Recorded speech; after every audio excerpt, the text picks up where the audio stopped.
How do you record chargebacks in QuickBooks Online? When a customer's payment does not go through, it gets charged back to your account, right? So therefore, you now have an outstanding invoice because the customer's payment did not clear.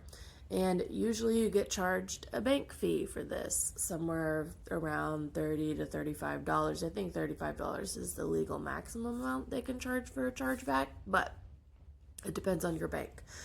So how do we record this in QuickBooks Online? When you originally recorded the payment before it was charged back, now recording that payment marks your invoice as paid. What you need to do is to create an expense in QuickBooks Online for the total amount that was charged back in your checking account. And then you're going to categorize that expense to accounts receivable, and you're going to put the customer's name in the payee field. So it's almost as if you're paying the customer back from their accounts receivable.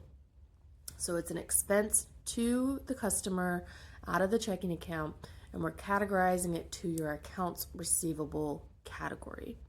That is how you record the chargeback. Now, the original payment that was made, you need to go back to that original payment, and instead of applying it to the invoice, you're going to uncheck the invoice and check the expense chargeback that you just created. Okay, so by changing the payment over to the chargeback, that will leave your invoice open again for the customer to resubmit their payment.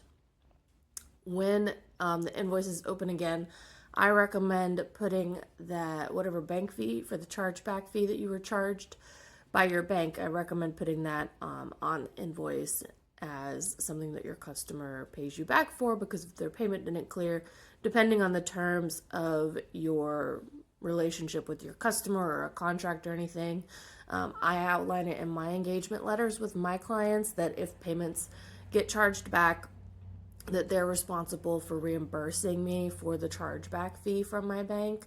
That may not be the case for you, but if it is something you want to charge to your customer, once that invoice is open again, you can add it on as a line item for a reimbursable fee, and then you can send them the invoice again to resubmit payment. So we're linking the chargeback expense and the original payment that was charged back so that those cancel each other out, and leaves your invoice open for your customer to resubmit a payment. So you don't need to create a new invoice.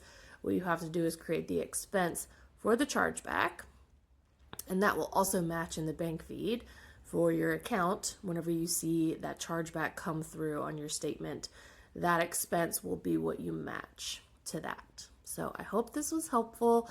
Let me know if you need any more clarity on this. And thank you for asking this question, because I don't think I've made a video about that. So appreciate you giving me the opportunity to share that procedure with you all here on TikTok.